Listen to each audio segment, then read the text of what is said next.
वो अकबर, अरब की गर्मी है, शिद्दत की दोपहरी है, तपती हुई धूप है, जमीन भाग उसकी के पास खड़े हो गए। अल्लाह अकबर, थोड़ी देर नहीं, बहुत देर तक वो खातून बात करती रही। सहाबा इशारे कर रहे हैं, आका आ जाइए, तरगमी तेज की है, सरकार आ जाइए। हुजूर नहीं हटे अपनी जगह से जब तक वो औरत खुद नहीं चली गई। हजरत उमर करीब आए, कहते हैं या रसूल अल्लाह, किससे बात कर रहे थे? जानते हैं ये पागल औरत है, इसे कोई मुंह नहीं लगाता है। आका, इससे आपने इतनी देर बात क्यों की है? आका, ये तो दीवानी है, मेरे नबी के जुमले सुनना। आका ने कहा था, उमर, जिससे कोई बात नहीं करता उससे बात करने के लिए मोहम्मद दुनिया में आया। सुभान अल्लाह, सुभान अल्लाह। आज तू कहता तेरे आगे कोई नहीं टिकता।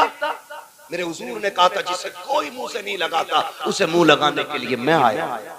बेशक। तो बड़ा वो नहीं जिसके आगे दुनिया छोटी लगे, बड़ा वो है जिसके आगे कोई छोटा ना लगे, कोई छोटा ना लगे। तारीख पढ़ो ना आप, खुदा की कसम, हुजूर ने। और एक बात याद रखिएगा, ये तारीख है और कायदा भी है। मौलाना तालिब साहब, ये कायदा भी है, बात मनवाने के लिए जात मनवानी पड़ती है।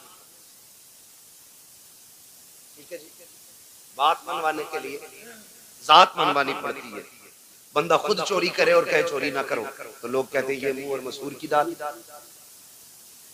कोई गरीबों की जमीन पे कब्जा करे, उसे बेच बाच के हज करने जाए तो लोग मुंह पे कह देते हैं सो चूहे खा के बिल्ली हज को चली, कह देते हैं ना मुंह पे। तो पता क्या चला कि पहले जात मनवाओ फिर बात मनवाओ, यानी बात का वजन जात से बनता है। लेकिन खुदा की कसम, कुर्बान जाऊं अपने नबी पर, जात कैसी भी हो उनकी बात करने लग जाए तो इज्जत वाली हो जाती है। हर बात को वजनी बनाने के लिए जात का अच्छा होना जरूरी है, लेकिन जात को अच्छा करने के लिए उनकी बात करना जरूरी है। हुजूर की बातें करो तो कसम खुदा की, कितने भी निकम्मे हो दुनिया तुम्हें इज्जत देने लगेगी। ये मेरे हुजूर की जात की बरकत है, उनके जिक्र की बरकत है। वरना कैरेक्टर के लिए, जिंदगी के लिए, अखलाक के लिए हुजूर ने पूरा ज़ाब्ता दिया। 40 साल तक अपनी जात मनवाई। कितने साल तक? जोर से 40 साल तक जात मनवाई, और 40 साल के बाद फैलाने लगा। इसी जगह पे कुछ लोग हमारे सुन्नी भाइयों को बहकाते हैं, कहते हैं उन्हें नबुव्वत 40 साल के बाद मिली थी। इन गधों से ये कह दो, मेरे नबी ने फरमाया कुन्तु नबिय्युम व आदम बैनल माइ वत्तीन। तुम 40 साल की बात करते हो, वो तो ये कहते, मेरे नबी ने फरमाया मैं उस वक्त भी नबी था जब आदम की मिट्टी तैयार की जा रही थी। उस वक्त भी नबी था जब आदम की मिट्टी तैयार हो रही थी, यानी आदम मिट्टी और पानी के बीच में जब पुतला बनाया जा रहा था, मैं तब भी नबी था। बेवकूफ बनाते हैं, ये सुधोने वाली बात नहीं है। मुझे नहीं मालूम कौन किस अकीदे से बैठा है, लेकिन दिल दुखता है यार। सारी उम्मतें अपने नबी की तारीफ करने पे लगी है, एक हम हैं कि मीटर लिए घूम रहे हैं। हुजूर को ये आता, ये नहीं आता, ये आता, ये नहीं आता। शर्म आनी चाहिए। रब ने क्या कहा कुरान में? फरमाया वअल्लमा कमा लम तकुन तालम, महबूब जो तुझे नहीं आता था वो हमने सिखा दिया। अब कमी क्या रह गई? इसी पे मोहर आला हज़रत ने लगाई और ये कहा और कोई गैब क्या, तुमसे निगाहो भला जब ना खुदा ही छुपा तुम पे करोड़ों। सुभान अल्लाह, सुभान अल्लाह। आग लगे ऐसे लोगों को जो उम्मत को इस फितने में डाल रहे। हुजूर को ये आता था, ये नहीं आता था। हुजूर इसकी शफाअत करेंगे, उसकी नहीं करेंगे। हाँ, यहां तक लिख दिया बदमाशों ने कि माज़अल्लाह नबी अपनी बेटी भी नहीं बचा सकते। गैरत नहीं आती। जाओ किसी ईसाई से जाके कहो कि तुम्हारे ईसा मुर्दे को जिंदा नहीं कर सकते, तुम जिंदा बच के नहीं आ सकते हो। हाँ, जाओ जाके किसी भी ईसाई से कहना कि तुम्हारे नबी में ये नहीं था, वो नहीं था, टुकड़े करके भेजेगा। और तू हमारी मस्जिद में बैठ के हमारे सामने कहे माज़अल्लाह नबी को ये नहीं आता था, वो नहीं आता था, और हमारी कौम इस जमात में रिश्ते करे,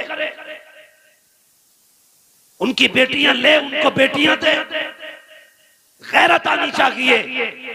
याद रखिएगा, डॉक्टर इकबाल ने जिम्मेदारी के साथ एक बात कहती थी और कहा था कि मोहम्मद से वफा तूने तो हम तेरे। वाह सुभान अल्लाह। कि मोहम्मद से वफा तूने तो हम तेरे हैं, ये जहां चीज है क्या लोहो कलम तेरे हैं। सुभान अल्लाह। बेशक अभी आप ये शेर सुना, और तुम पर मेरे आका की इनायत न सही। नजदियों कलमा पढ़ाने का भी एहसान गया है। हुजूर आए, कसम खुदा की औकात कुछ नहीं थी, हमारी औकात कुछ नहीं थी अगर हुजूर ना होते, कुछ भी नहीं थी।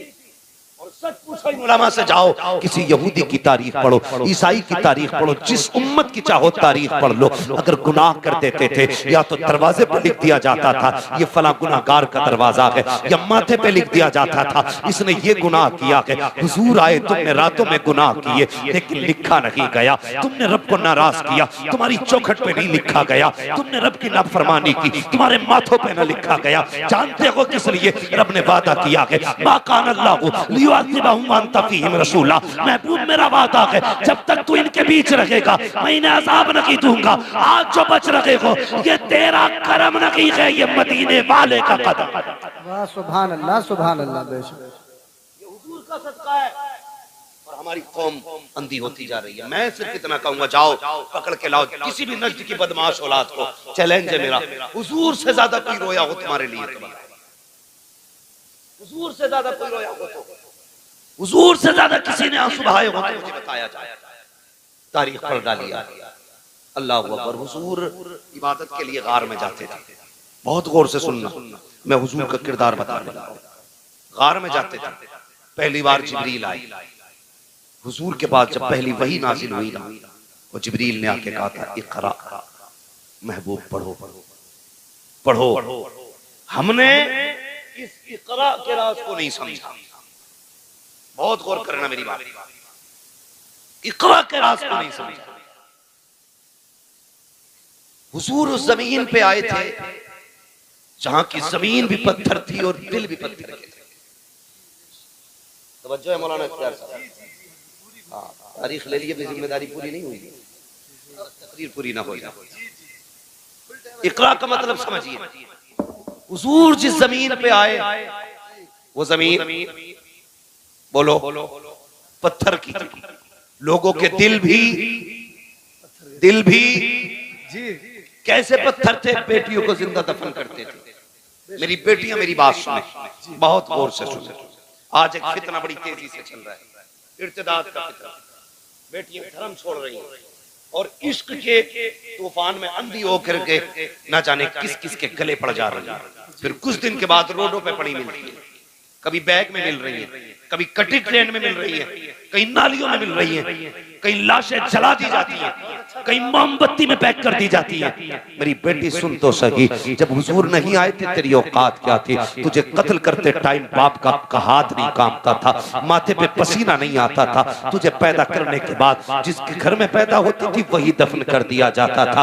आज दुनिया तालीम तालीम गाती है, जिसके तालीम के चर्चे हैं। अगर उस मुल्क की बात की जाए तो उस मुल्क की बरतानिया की अपनी हकीकत ये थी कि किसी कमजोर को जीने का अधिकार नहीं था। अगर कोई बच्चा कमजोर पैदा होता तो गवर्नमेंट का हुक्म यह था कि सगी मां बच्चे को लेकर के जाती, पहाड़ से नीचे फेंक दिया करती थी, बच्चा मर जाया करता था। मजबूत बच्चा होता तो उस बच्चे को जीने का अधिकार था। सोच तो सकी, न बेटी जिंदा रह सकती थी न कमजोर जिंदा रह सकता था। इसी बरतानिया की तारीख है, एक माँ को खुदा ने बेटे से नवाजा, जब उसकी गोद में बच्चा आया बड़ा कमजोर बच्चा था, हुकूमत का पैगाम आ गया कि बच्चा जिंदा नहीं रह सकता, अगर कमजोर रहेगा मुल्क की कमजोरी का सबब बनेगा, जाई से जाकर के पहाड़ से फेंक दे। माँ माँ होती है यार, अगर काना बेटा हो तब भी माँ के लिए चांद होता है, काला बेटा हो माँ के लिए सूरज होता है, अपाहिज बेटा हो माँ के जिगर का टुकड़ा होता है। माँ को औलाद बड़ी प्यारी होती है। हुक्म आया है हुकूमत का, बेटे को पहाड़ से जाके फेंको। माँ ने बेटे को सीने से लगाया, पहाड़ की चोटी पर गई, जाके नीचे को झांक के देखा, गहराई थी, माँ का दिल तड़प गया, रोने लग गई, कहती बेटे अगर हुकूमत का खतरा ना होता तो मैं तुझे सीने से लगा के पालती, पूरी जिंदगी कांधे पे रखती। ए मेरे बेटे मजबूरी है, क्या करूं? माँ ने ये कह के बेटे को जब सीने से जुदा किया, पहाड़ से नीचे फेंका, माँ के हाथ उठ गए। रो के कहा था, या अल्लाह कब तक ये बेटे मारे जाएंगे, कब तक कमजोर मारे जाएंगे? खुदा की कसम जब ये सदा निकली उसके दिल से, 12वीं तारीख को मक्के से ऐलान किया गया था, अब कोई कमजोर नहीं रोएगा। जिंदगी देने के लिए अब्दुल्ला का लख्ते जिगर आ गया। नारे तकबीर, नारे रिसालत, उलमा अहले सुन्नत, अज़मत मुस्तफा कॉन्फ्रेंस, अल्लामा मुफ्ती हम्मद रजा साहिब किबला, नारे तकबीर, सरजमीने सीलपुर, नौजवान सीलपुर। बहुत खूब हज़रत, वाह वाह वाह, तवज्जो है। कोई औकात नहीं थी, सिर्फ मुसलमानों पे नहीं, पूरी इंसानियत पे कर्म किया है मेरे नबी ने। ये जो डिबेट में बैठ करके ना पीला जुब्बा पहन के बकवास करते, सामने आ कसम खुदा की, हुजूर की सीरत पर यही कहता उठेगा, मैं मुजरिम हूँ आका मुझे साथ ले लो, कि रास्ते में है जा बजा। खुदा की कसम हमारा नबी वो है जिसने सर झुकाना नहीं सिखाया, जिसने सर उठाना सिखाया। सर उठाना सिखाया। कमजोरों को जिंदगी हुजूर की वजह से नहीं। ये बरतानिया की तारीख है, फिर अरब की तारीख आती है। बाप बेटी को कत्ल करते हैं।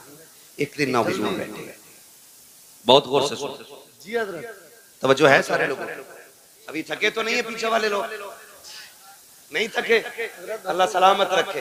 और हुजूर का जिक्र है, हुजूर का जिक्र है। वो कहा था किसी ने, नात खानी मौत भी हमसे छुड़ा सकती न की, कब्र में भी मुस्तफा के गीत गाते जाए। बेशक बेशक बेशक, हाँ, कब्र में भी मुस्तफा के गीत गाते रहे। ये थी बरतानिया की तारीख। अब देखें यहाँ पर की तारीख, हुजूर की बारगाह। एक सहाबी, बेटियां मेरी बात बहुत गौर से सुनो, जब सर से दुपट्टा उतरने लगे ना तो ये बात याद रखना, जब जी चाहे ना दुनिया के फैशन में डूबने का, तब ये बात याद रखना। सुहाबी हुजूर के, हुजूर आके हुजूर के कदमों में बैठे, नाम है दहिया कल्बी। कहते हैं या रसूल अल्लाह, अभी ईमान नहीं लाए। कहते हैं बड़ा गुनाह किया मैंने जिंदगी में, क्या मैं बख्शा जाऊंगा? तो हुजूर ने फरमाया, दाहिया तौबा कर ले, बख्शवाना मेरा काम।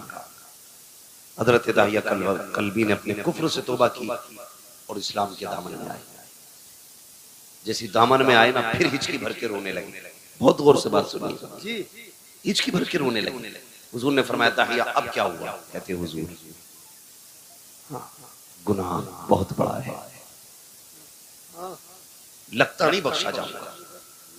जिब्रील आ गया, महबूब दाहिया कल्बी से कह दो, अगर इसने तौबा कर ली ना तो अल्लाह पिछले सारे माफ कर देगा। तो हुजूर फरमाने लगे, दाहिया, अल्लाह कहता है जिसने पिछले से तौबा कर ली मैं आइंदा उसको नहीं दिखाऊंगा। कहते हुजूर को नहीं बहुत बड़ा है। हुजूर ने फरमाया, बताओ क्या गुनाह?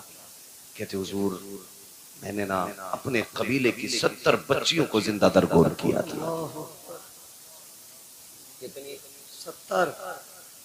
जोर से कितनी? यहीं रुक के एक बात कहूं, पहले जिंदा दफन किया जाता था पैदा होने के बाद। पहले बेटियां पैदा होने के बाद मारी जाती थी, आज बेटियां पैदा होने से पहले मार दी जाती। गलत नहीं कह रहा, जो डॉक्टर हैं वो मेरी बात की तस्दीक करेंगे। सिर्फ इस खतरे से बेटियों को माँ के शिकम में मरवा दिया जाता है कि इसका जहेज देना पड़ेगा, इसकी शादी करनी पड़ेगी। हाँ, कई डॉक्टरों की रिपोर्टें मेरे पास हैं और कई सारे डॉक्टर्स मेरे राब्ते में रहते हैं जी। लोग जाके कहते हैं जो चाहे कीमत ले लो, कत्ल करो इसको, हमें बेटी नहीं चाहिए। मैं सिर्फ इतना पूछना चाहता हूं, जो माँ के शिकम में पल रही है इसका कसूर क्या है? यही कि ये एक बेटी है, इसकी इतनी गलती है कि ये बेटा ना बन सकी। तुम अपने रब की तखलीक से लड़ रहे हो और उसके फैसलों से टकराना तुम्हें बर्बादी से नहीं बचा सकता कोई। जी कुरान ये कहता अल्लाह जिसे चाहे बेटी दे, जिसे चाहे बेटा दे और जिसे ना चाहे उसे कुछ ना दे। बेटी ये तुम मरवा रहे हो, क्या तुमने बेऔलाद वालों को दीवारों में सर मारते नहीं देखा? किस मजार पे नहीं गए अल्लाह एक औलाद दे दे, बेटा ना सही बेटी दे दे। भीख मांगते देखा है मैंने लोगों को, जब उन्हें देखता हूं तो हैरत होती है। मैंने के एक ये है जिन्हें कुछ नहीं मिला तो तड़प रहे हैं, एक वो है जो बेटियों को माँ के शिकम में मार देते हैं। तुझे क्या लगता है जिस बेटी को तूने माँ के शिकम में मारा उसको कोई नहीं जानता था? कई बार तो ऐसा हुआ जब बच्चियां माँ के शिकम में बड़ी हो जाती हैं, दवाओं से नहीं मारी जा सकती, उनको काट काट के जिस्म से निकाला जाता है। वो बता तो सही, तेरे पैर में कांटा लग जाए तेरी आंख निकल जाती है, नाखून काटते वक्त ब्लेड लग जाए तेरी चीख निकल जाती है, पैर में शीशा लग जाए लंगड़ा के चलता है, इतने से जख्म से तेरे होश उड़ जाते हैं। बता तो सही, जिस बेटी की माँ के शिकम के अंदर पैर काटे जाते होंगे उस बेटी पे क्या गुजरती होगी? जिसके आज़ा के टुकड़े किए जाते होंगे उस पे क्या गुजरती होगी? और यार तेरे पास जबान है, तू चीख के कहता है, ठोकर लगे तो कहता है हाय माँ, कांटा लगे तो कहता है हाय माँ, दर्द हो तो कहता है हाय माँ। बता तो सकी वो बेटी जो शिकम के अंदर है जिसको काटा जा रहा है वो किसे पुकारेगी, किसको आवाज देगी? तो याद रख उसे कोई सुने ना सुने लेकिन खुदा की कुदरत सुन रही है, खुदा की रहमत देख रही है। अगर तेरी वजह से कोई बेटी पेट में मारी गई अल्लाह उस वक्त तक जन्नत नहीं देगा जब तक उसकी एक एक आंख की कीमत ना ले लेगा। और याद रख मैं इसलिए कहता हूँ आज ले उनकी पना, आज मदद मांग उनसे, कल न मानेंगे कयामत में आकर मानेंगे। सुभान अल्लाह सुभान अल्लाह सुभान अल्लाह। बहुत खूब हजरत, वाह वाह वाह। बेशक बेशक। कल भी बेटियां मारी जा रही जी, आज भी मारी जा रही। फर्क है, कल बचपन में मारी जा रही थी, आज निकाह के बाद मारी जा रही है। जी बहुत अच्छा पैगाम है, बहुत अच्छा पैगाम। अभी चंद दिन पहले की खबर है, एक बच्ची को सिर्फ इसलिए निकाल दिया गया घर से कि वो ससुराल वालों की मनपसंद का बेड नहीं लाई, उनकी पसंद का सोफा नहीं लाई थी, उनकी पसंद का सामान नहीं लाई थी। खुदा का वास्ता यार, खत्म करो ये तमाशे, खत्म करो। अगर हम नहीं बदलेंगे ना तो फिर कुछ नहीं बदलेगा। जी बेशक। ये सुन लेना मेरी बात, अगर हम नहीं बदलेंगे तो ये फिर कुछ नहीं बदलने वाला। खत्म करो यार, बेटियों के आंसू नहीं देखे जाते, नहीं देखे जाते आंसू यार। किसी को खाली हाथ भी लेके आप फिर देख खुदा कितना दे जी। मेरे एक रिवायत के मुताबिक 9 निकाह फरमाए, दूसरी रिवायत के मुताबिक 11 निकाह फरमाए, है ना? 9 ले लो या 11 ले लो, एक रिवायत दिखा दो जिसमें हुजूर ने जहेज मांगा जी, है ना? नारे कितने बड़े लगते हैं, गौस का दामन नहीं छोड़ेंगे जी। मुहर्रम आ रहा 10 दिन तो बिल्कुल ऐसा हो जाएगा मुंह के बल गिर जाएगा जैसे करबला से नहीं आ रहा।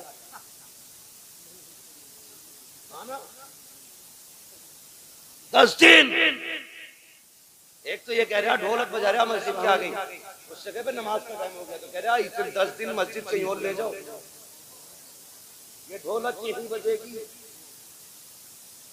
ये है हमारी हकीकत भाई, सच है हम उनके नाम पे जिंदा हैं। ये भी सच है कि उन्हीं के नाम पे बख्शे जाए, लेकिन इतनी सच्चाई और बना जो किरदार उनका था वो किरदार अपना बनना है ना। आपके गांव में तकरीबन 3000 वोट है, मुस्लिम वोट लगभग, आबादी काफी होगी। ये वोट कम होते हैं, आबादियां ज्यादा होती हैं। बड़ा मजा आता है, हमें आपस में वोट भी कटवाते रहते हैं, आपस में काटते रहते हैं, अपने लोगों को लिस्ट से बाहर करते रहते हैं। कल एनआरसी होगा फिर क्या होगा? ये सितम न करो किसी, हाँ बेईमानी करने के लिए किसी का नाम न कटवाओ, जो नाम कटवाने की साजिश करे। ये सियासत हमारा काम नहीं है, लेकिन फिर भी बता के जा रहा हूँ जी। वोटिंग लिस्ट से नाम कटवाए उसे हाथ मार दो, इसलिए कि जो हुजूर की उम्मत का नहीं हो सकता वो तुम्हारा नहीं हो सकता। क्या बात है, वाह वाह वाह, क्या बात है, बहुत अच्छा है। याद रखना जी, जो उम्मत का नहीं हो सकता वो तुम्हारा नहीं हो सकता। नहीं हो सकता है, इसलिए ख्याल रखना भाई। तू जीते या हारे ये तो रब की तकदीर है, मगर किसी का हिंदुस्तान में रहने का हक नसीब। जी, मालूम है कभी कभी एक वोटिंग लिस्ट में नाम ना हो तो एक इंसान को कितनी दिक्कतें हो जाती हैं। सब जानते हुए भी सितम करते हो, अल्लाह को मुंह दिखाना है। बेशक बेशक। गर्दनिया 5 साल रहेगी, जी 2.5 साल में भी मर सके जी, बहुत अच्छी बात और है। अगले दिन भी कोई गोली ठोक सके। जी, मरे जीत के ला रहे थे वो क्या बोलते हैं उसको भाई, कागज तो दिया जाता बाद में। जी, पर्चा खरीद के। प्रमाण पत्र ला रहे थे जी, घर तक ना पहुंचे, वो लिस्ट में वही कफन में लग गई। अल्लाह हू। मौत का कुछ पता है जी, नहीं ना, अल्लाह रसूल की रजा के लिए जी, बेशक बेशक। सिर्फ अल्लाह रसूल की रजा के लिए।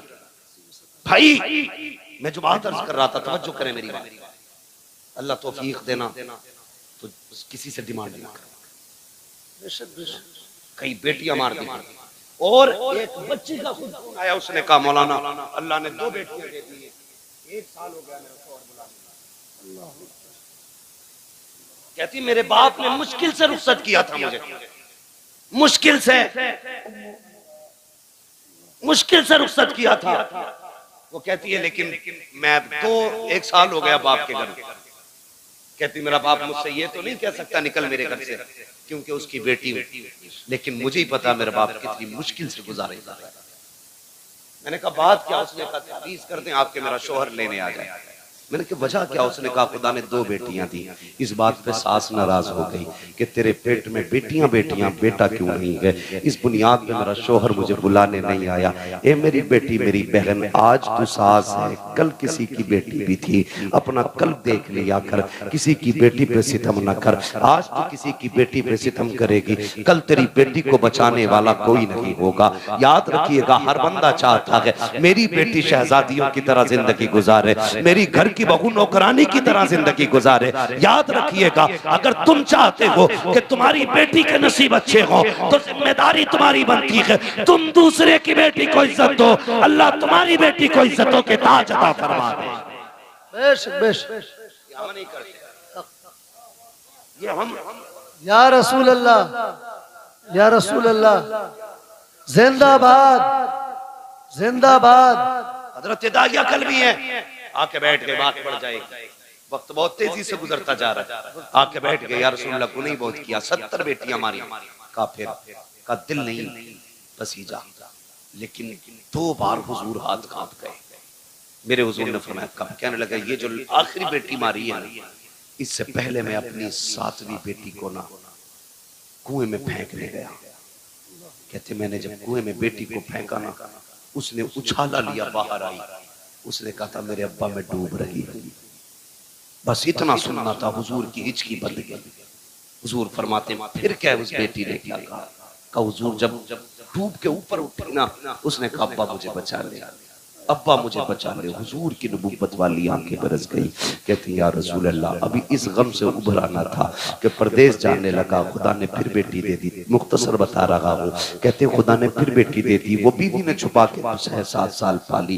कहती या रसूल अल्लाह, बच्ची बड़ी हो गई, मैं घर आया ना, एक दिन दरवाजा खटखटाया, दरवाजा बंद था। मैंने कहा कौन? कहा कि तू कौन? कहा मैं इस घर का मालिक हूँ। अंदर से आवाज आई, अगर तू इस घर का मालिक है तो मैं मालिक की बेटी हूँ। कहा इतना कह के दरवाजा खुला, बच्ची मेरे कदमों से लिपट जाती है। या रसूल अल्लाह, वो पहला प्यार बेटी का, कभी कदमों से लिपटती, कभी दामन खींचती। कहती थी अब्बा परदेश गया था, 7 साल हो गए। अम्मी कहती थी तू परदेश गया है। अब्बा जब मैं किसी के बच्चों को बाप से प्यार करती देखती थी, तेरी याद आया करती थी। ए मेरे बाप इस दिन का बड़ा इंतजार था, उठा मुझे सीने से लगा ले। कहते हैं या रसूल अल्लाह, बेटी का लहजा था, मैं परेशान हो गया, मुझे तो नफरत थी बेटी से, मगर हैरत थी या रसूल अल्लाह, बच्ची अपनी जिंदगी जिंदगी के दुख दर्द सुनाती रही, लेकिन मुझे कोई तरस नहीं आया। इतना सुना नबुव्वत वाली आंखें बरसती जा रही हैं। हजरत उमर को जलाल आ गया, कहते दहिया जबान बंद कर, देखता ना कि हुजूर किस दर्द के साथ रो रहे हैं। आका ने फरमाया उमर चुप हो जा।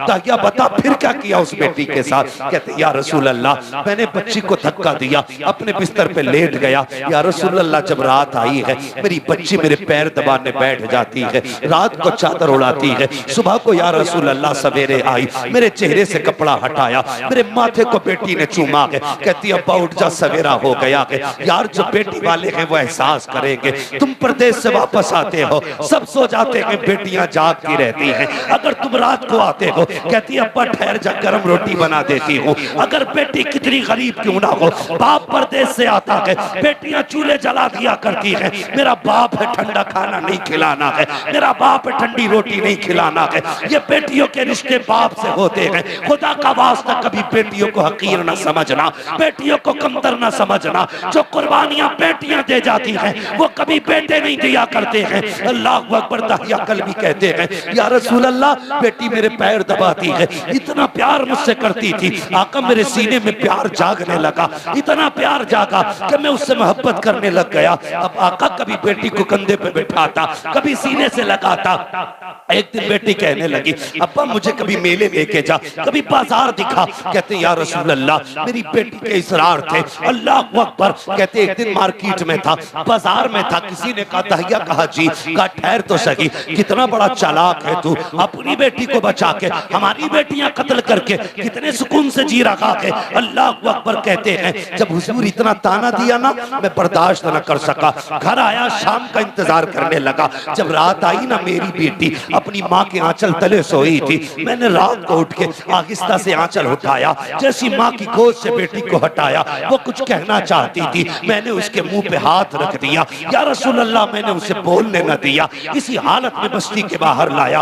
बच्ची कहने लगी अब्बा किधर जा रहा है? मैंने कहा बेटी दावत में जाना है। बच्ची साथ चल रही है। या रसूल अल्लाह, मैं नंगे पैर तक पत्थर पैर में लगा, खून बहने लगा। बेटी ने कहा बाबा तेरे पैर से खून बह रहा है। मैंने कहा बेटी कोई बात नहीं। उसने कहा बाबा जिस रोटी के लिए बाप के पैर का खून बहाना पड़े, हमें वो रोटी नहीं चाहिए, बाबा लौट चलो। कहा लेकिन आका मेरे सिर पे जुनून सवार था, मैं नहीं पलटा, आगे बढ़ा। जंगल आ गया, सूरज निकल आया, रेतीली वादी थी, मैंने मिट्टी हटाई। बेटी कहने लगी अब्बा क्या कर रहे हो? कहा बेटी खेलना है। मेरी बेटी भी साथ लग गई, वो मिट्टी हटाती जाती, मैं भी मिट्टी हटाता। कहते या रसूल अल्लाह, आज भी वो कयामत भरे उसके लम्हे याद आते हैं। कौन से दहिया? काका जब माथे पे पसीना आया, अपने दुपट्टे से उसने मेरा पसीना साफ किया। या रसूल अल्लाह, बेटी नहीं जानती थी ये खिलौना नहीं है, मेरी मौत का खड़ा खुद रहा है। बेटी को ख्याल तक ना था मुझे इसी में दफन किया जाएगा।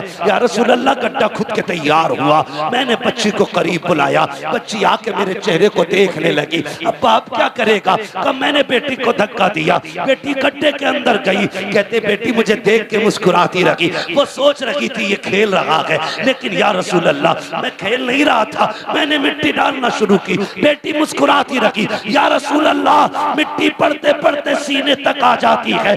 इतना जुमला कहा दगिया कल्बी की जबान कांप जाती है, होठ बंद हो जाते हैं। आका कहते दगिया फिर क्या किया? कहते आका हिम्मत नहीं हो रही है, कैसे बताऊं? कहते बता ना फिर क्या किया? कहते आका जब सीने तक मिट्टी आ गई, बच्ची का दम घुटने लगा। कहती है अब्बा अब बस हाथ रोक ले, मिट्टी ना डाल, अब सांस नहीं आ रहा है, दम घुटने लगा है। आका जब बच्ची ने इतना कहा, मैंने हाथ नहीं रोके, बच्ची के मिट्टी गले तक आ गई। बच्ची को ये लगा कि मैं उसको बचाऊंगा नहीं, हाथ नहीं रोकूंगा। उसने कहा अच्छा एक बात बता बाबा, मुझे मारना चाहता है, कत्ल करना चाहता है।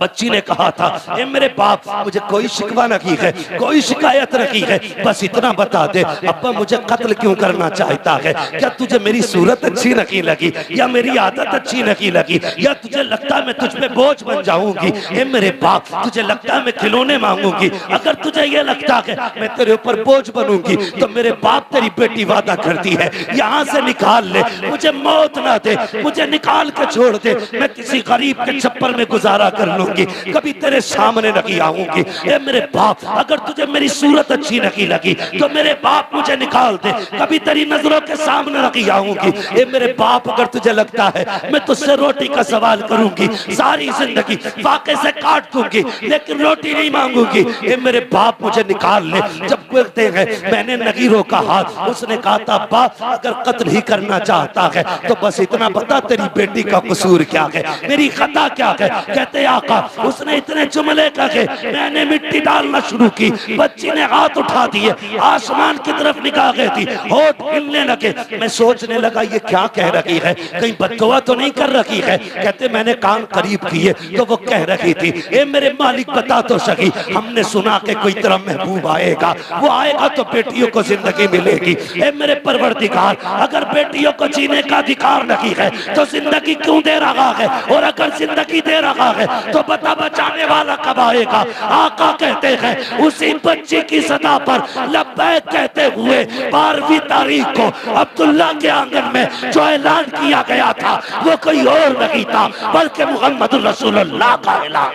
नारा तकबीर, नारा रिसालत, उलमा अहले सुन्नत, अज़मत मुस्तफा कॉन्फ्रेंस, आमद मुस्तफा, सरकार की आमद, दिलदार की आमद, प्यारे की आमद, मदनी की आमद, मक्की की आमद, अल्लामा मुफ्ती हम्मद रज़ा साहिब क़िबला, सरज़मीर सीलपुर, नारा तकबीर।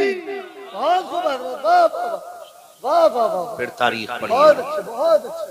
हुजूर आए, बेटी हो, मेरी बेटी, अगर कोई कुत्ता तुझे गाड़ी का लालच दे, सोने का लालच दे, लात मार देना, कह देना तू उतना नहीं दे सकता जितना हमें हमारे नबी ने दिया, उतना नहीं दे सकता कोई भी जितना हमें हमारे नबी ने दिया।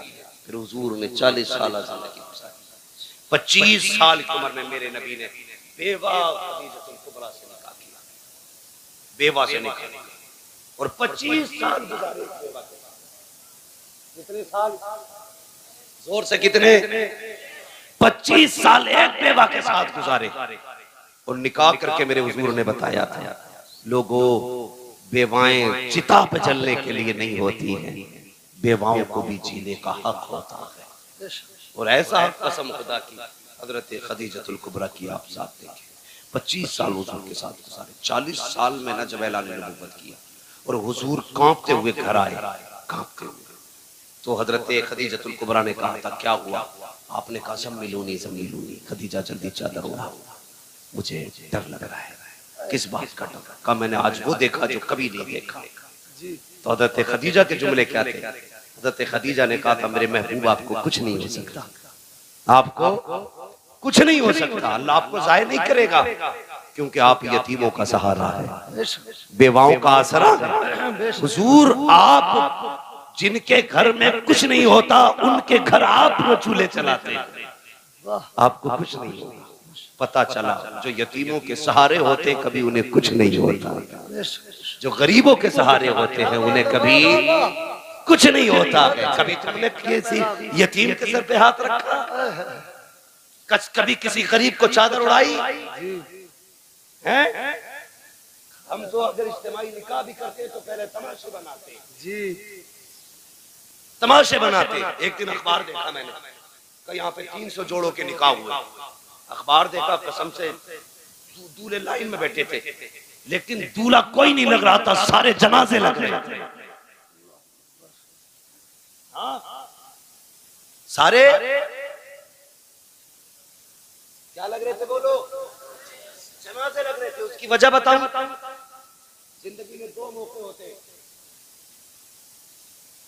जिन 2 मौकों पे सबकी नजर एक ही बंदे की तरफ होती है। हाँ, एक तब जब बंदा दूल्हा बना और एक तब जब बंदा मैयत है, मसहरी पे लेटे। इन 2 वक्तों में आपने 300 दूल्हा कुर्सियों पे बैठाए, फिर फोटो लिए, गैरत से सबकी नजरें झुकी थी, सबकी नजरें झुकी थी, और एहसास था दिल में, एहसास ये था कि काश हमारे पास भी दौलत होती तो आज इन अमीरों के शौक का तमाशा ना बनता। हाँ, इनके शौक का तमाशा न बनते, इनकी शोहरत का सबब न बनते। एक आज के अमीर है जो देते हैं तो जलील करते हैं, एक कल के अमीर तारीफ पढ़, नाम है हजरत आयशा सिद्दीका। सुभान अल्लाह। आपने अपने भांजे हजरत अस्मा बिनते अबू बकर के बेटे को बुलाया, मैं ये ले फला घर में चला जा। इतना गरीब रहता है कि उसके घर में कुछ नहीं है खाने, कहिए ले जाके उसके घर में रख देना, हाथ में मत देना, रख देना, नाम भी मत बताना। गए, रख के आ गए, आके कहने लगे खाला एक बात समझ में नहीं आई। कहा क्या? ये बताओ नाम क्यों मना किया था? फरमाने लगे बेटे तुम नहीं जानते, अगर कोई बंदा किसी पे एहसान कर दे तो कल अगर कोई अपनी मोहसिन की गलियों से गुजरे तो नजरें झुका के गुजरता है, क्योंकि मुंह खाता है तो आंख शर्माती है कि अगर तू नाम बता देता तो कल अगर वो खदीजा की गली से, आयशा की गली से गुजरता तो नजर झुका के गुजरता। कहने लगे ये तो समझ में आ गया, लेकिन आपने हाथ में क्यों नहीं देने दिया, नीचे क्यों रखवाया? फरमाने लगी बेटे नहीं जानते, हमेशा देने वाला हाथ ऊपर होता है, लेने वाला हाथ नीचे नीचे। सारे पढ़े लिखे लोग हैं ना भाई जी, सारे पढ़े लिखे लोग हैं। लेने वाला हाथ नीचे, देने वाला हाथ ऊपर होता। उम्मुल मोमिनीन कहती हैं अगर तुम जाके देते तो उसका हाथ नीचे हो जाता, तुम्हारा हाथ ऊपर हो जाता। और आयशा ये नहीं चाहती कि मेरी वजह से किसी मुसलमान का हाथ नीचे हो जाए। क्या बात है, सुभान अल्लाह सुभान अल्लाह सुभान अल्लाह, बहुत खूब, वाह वाह वाह। आयशा ये नहीं चाहती कि मेरा हाथ कभी नीचे हो, मेरी वजह से किसी का हाथ नीचे हो जाए। अब जरा बता, जो चादर डाल के किसी को जलील करते हैं वो कौन सा मुंह हुजूर को दिखाएंगे? जो जहेज के नाम पे किसी को जलील करते हैं वो कौन सा नाम उस मुंह हुजूर को दिखाएंगे? जो सेहरे के नाम पे किसी की इज्जतें उछालते हैं वो कौन सा चेहरा हुजूर को दिखाएंगे? और तुमसे भी गुजारिश है, किसी कुत्ते के दरवाजे पे मत जाना, ये देंगे तो जलील करेंगे। अगर जाना हो तो उसकी चौखट पे जाना जिसके देने का आलम ये है, कौन देता है, देने को मुंह चाहिए, देने वाला है सच्चा हमारा। सुभान अल्लाह। नारे तकबीर, नारे रिसाला, उलमा अहले सुन्नत, अज़मत मुस्तफा कॉन्फ्रेंस। 40 साल गुजारे और 25 साल हज़रत खदीजा के साथ। मगर सुने मेरी बहन बेटी, अभी अब जिम्मेदारी के साथ ये बात करने लगा, बहुत गौर से सुनिएगा। 25 साल हज़रत खदीजा के साथ गुजारे हुजूर। कितने? इस्लाम की खूबसूरती देखें बच्चों, तुम भी सुनो, तुम्हें काम देगी। मेरी बेटियां खास करके सुने, कितने साल? लेकिन हुजूर फरमाते हैं खदीजा के साथ 25 साल गुजारे, लेकिन कभी कुंजी नहीं बजानी पड़ी। 25 साल कभी कहते हैं दरवाजा नहीं खटखटाना पड़ा। कहते मैं जब आता था ना तो मेरे पहुंचते ही खदीजा दरवाजा खोल देती थी। सुभान अल्लाह सुभान अल्लाह सुभान अल्लाह।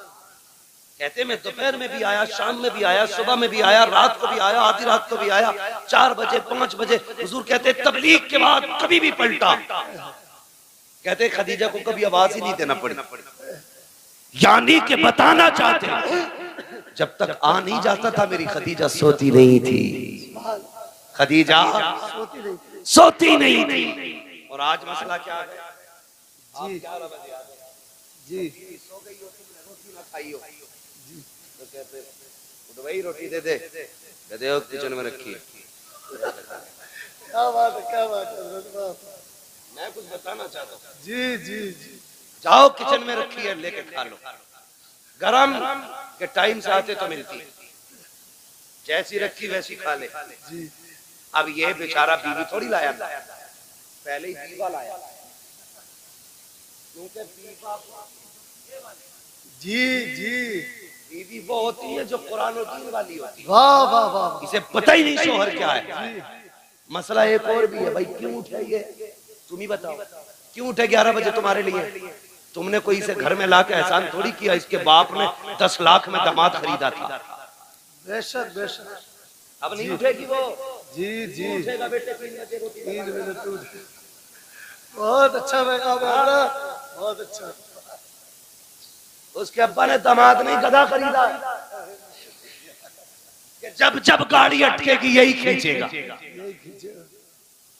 गलत नहीं कह रहा हूँ। जी जी हक बात है हजरत। तू जी इसलिए कि तेरे बाप ने जीभ लंबी करके 10 लाख लिए जी जी जी वो मौज में खा गया, जी तो उसके बाप ने गधा खरीद के दिया था। हाँ तो दीनदार लाएंगे उसे पता है शोर क्या, तो उठा के कहीं उठ किचन में ले ले पानी किधर है तो खुद देख ले, तो बेचारा उनकी सीधी खा के सो रहा, पूरा पेट खराब। ये अदाब है आज की बीवियां। जी। और देख खदीजतुल कुबरा की बस हुजूर आए, सुने हुजूर आए, जैसी हुजूर आए ना हज़रत खदीजतुल कुबरा ने दरवाजा खोल दिया। आका फरमाते खदीजा एक बात बता, मैं कभी खांसता भी नहीं, तुझे कैसे पता चल जा मैं आ गया? अब आपका जवाब सुनो। कहती है या रसूलल्लाह ये तो दरवाजा है, आप पहले वाली चौक में होते हैं ना तो आप वहां होते हैं, आपकी खुशबू मेरी नाक में आपसे पहले आ जाए। सुभान अल्लाह सुभान अल्लाह सुभान अल्लाह। आला तक क्या कहते हैं, उनकी महक ने दिल के गुंजे खिला दिए हैं, जिस राह चल दिए हैं कूचे बसा दिए। कहते आप वहां होते, खुशबू यहाँ होती है। कहते मैं आया ना हुजूर के नाम, माथे से खून बह, माथे से खून, कपड़ों पे खून। हजरत खदीजा ने हाथ पकड़ा, अल्लाह अकबर। कहती मेरे सरताज लगता है कौम ने फिर पत्थर मारे हैं, ये कह के लाई अल्लाह अकबर, बैठाया हुजूर को। आका के अब जुमले सुनना मेरे सरकार के। फरमाते खदीजा बैठी ना तो एक पैर सीधा था, एक पैर सिमटा हुआ था। जो पैर सिमटा था खदीजा ने वो पैर उठाया, उठाने के बाद खदीजा ने उसके नीचे से एक प्याला निकाला। निकालने के बाद कहती है या रसूल अल्लाह आपका जरा दामन उठाइए। हुजूर फरमाते मेरा दामन उठाया, खदीजा ने पत्थर बंधे हुए थे। अल्लाह अकबर। खदीजा की आंख में आंसू।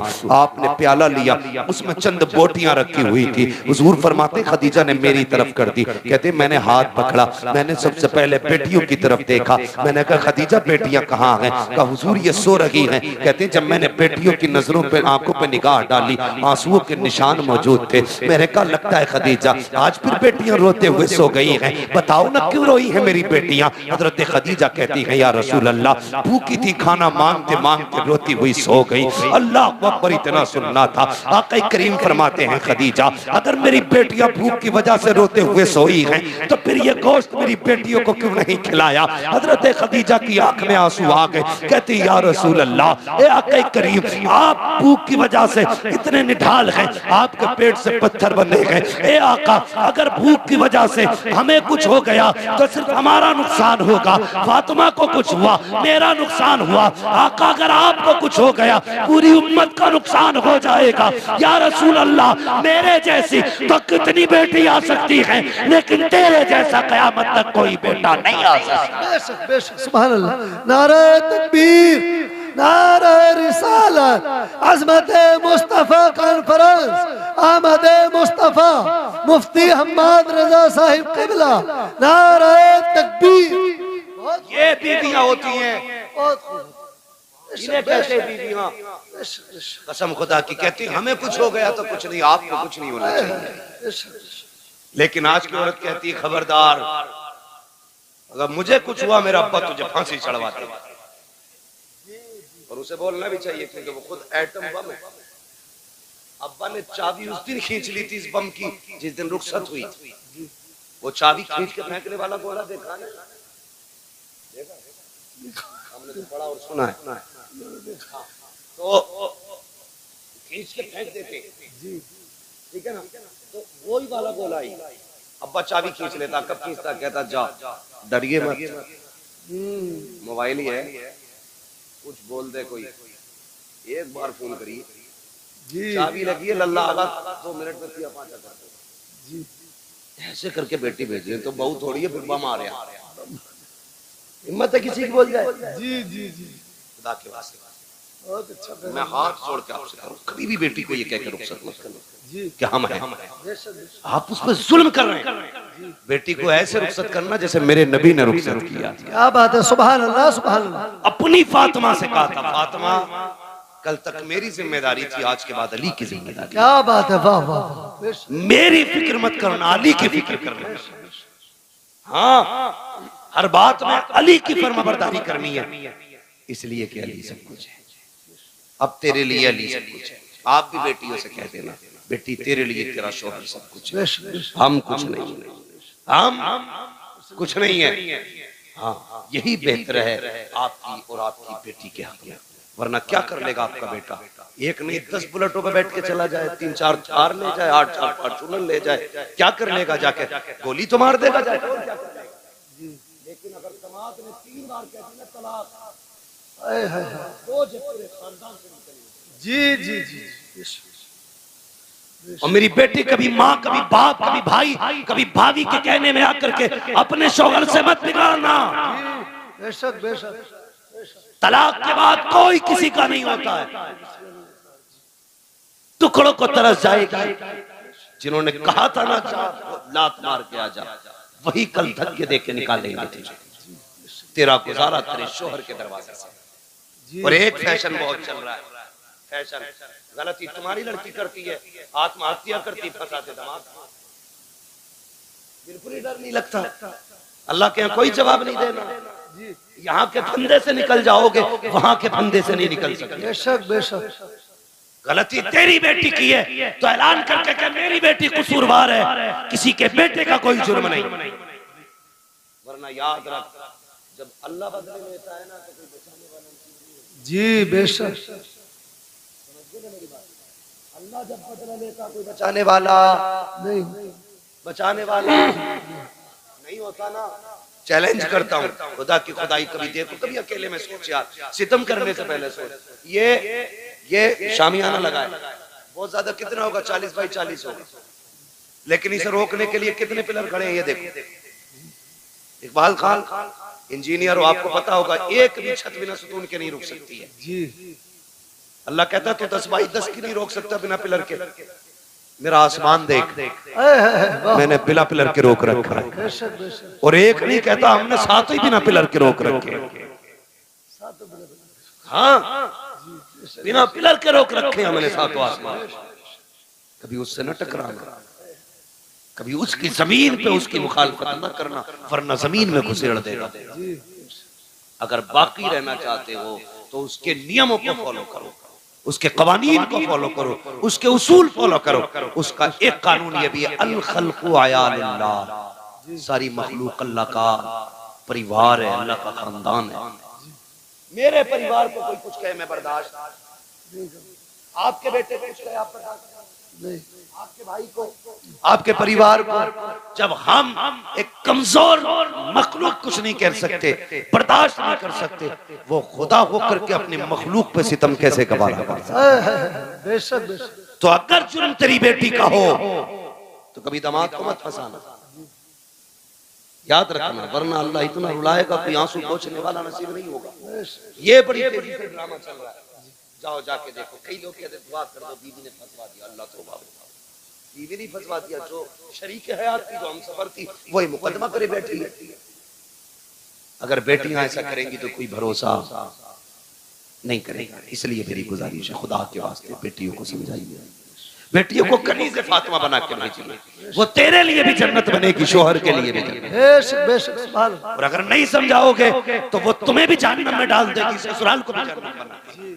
इसलिए जरूरी है मुस्तफा का किरदार अपनाया जाए, निजाम मुस्तफा को फॉलो किया जाए। कोशिश ये करे, हमें जवानी कैसे गुजारनी है हुजूर से सीखना है, हमें बचपन कैसे गुजारना है हुजूर से सीखना है, शादी से पहले की जिंदगी कैसी होगी हमें हुजूर से सीखना है, शादी के बाद की जिंदगी कैसी होनी है ये हमें हुजूर से सीखना है, औलाद से कैसे प्यार करना ये हुजूर से सीखना है, पड़ोसी से कैसे हमने हक अदा करने ये हुजूर से सीखना है। और बेटियों, खुदा की कसम बहुत बड़ी जात का नाम लेने लगा हूँ, जिसने सिर्फ 25 से 30 साल की उम्र में पूरी कायनात को उसवे हसना दे करके सारी औरतों को मुकम्मल जिंदगी दे दी है, उसी जात को सैयदा तैयबा तागिरा आबिदा जाहिदा हजरत फातिमा जहरा कहा। बेटियों की जिम्मेदारी है हजरत फातिमा ज़हरा को पढ़ें। मेरी बेटी, ये दुपट्टे, ये पैलर, ये घूंघटे, ये तुम्हारे डिजाइन के सूट, ये ड्रामे, ये 4 दिन के हैं। जब मरेगी ना तो ये जो पहन रखे हैं ना तुम्हें 6-6 हजार के, ये काट के उतार दिए जाएंगे, उसी सफेद लठ में लपेटा जाएगा जिसमें कीड़े भी आएंगे, सांप भी आएंगे, बिच्छू भी आएंगे। कोई वहां पे हेलमेट नहीं होगा, हाँ, वहां पे कोई लक्ष्मण रेखा नहीं खींची होगी, यहाँ कोई कूड़ा नहीं आ सकता। ये बाल, ये खाल, ये गाल, ये गोट, ये सारा जिस्म गल जाएगा, कुछ नहीं बचना। अगर इसे बचाना है तो डॉक्टर इकबाल की बात याद रखना कि मोहम्मद से वफा तूने तो हम तेरे हैं बेशक। ये जहां चीज है क्या लोहो कलम तेरे हैं। यार हर चीज की एक उम्र होती है। जिस तरह सूरज सुबह में छोटा होता है, दोपहर में जवान होता है, शाम बूढ़ा हो जाता है, इसी तरह हमारी किसी का सुबह है, किसी की दोपहर है और किसी की शाम आ गई है। किसी की जिंदगी का सूरज ढलने लगा है और किसी की मगरिब होने वाली है। इसलिए मेरी गुजारिश है, खुदा के वास्ते हुजूर के हो जाओ। नौजवानों चेहरों पे दाढ़ियां सजा लो, बहनों पर्दे की पाबंदी करो, बेटियों पर्दे की पाबंदी करो। बहनों की जिम्मेदारी है वो भाइयों के सामने भी नंगे सर ना आए, गैर तो गैर है, अपनों के सामने नंगे सर ना आए। बेटों की जिम्मेदारी है वो हर वक्त टोपियां ओढ़ा करें, टोपियां ओढ़ा करें। एक साहब मुझसे कहने लगे तो तकरीर कर देना कि लड़कियों दुपट्टा नहीं ओढ़ रही। मैंने कहा अगर लड़के टोपियां ओढ़ना शुरू कर दे तो बेटियां दुपट्टे ओढ़ना शुरू कर। वाह वाह बेशक। हमने टोपियां उतार दी, बेटियों ने दुपट्टे उतार दी। इसलिए जिम्मेदारी है हम टोपी को लाजिम करें, बेटियां दुपट्टों को लाजिम करें। हम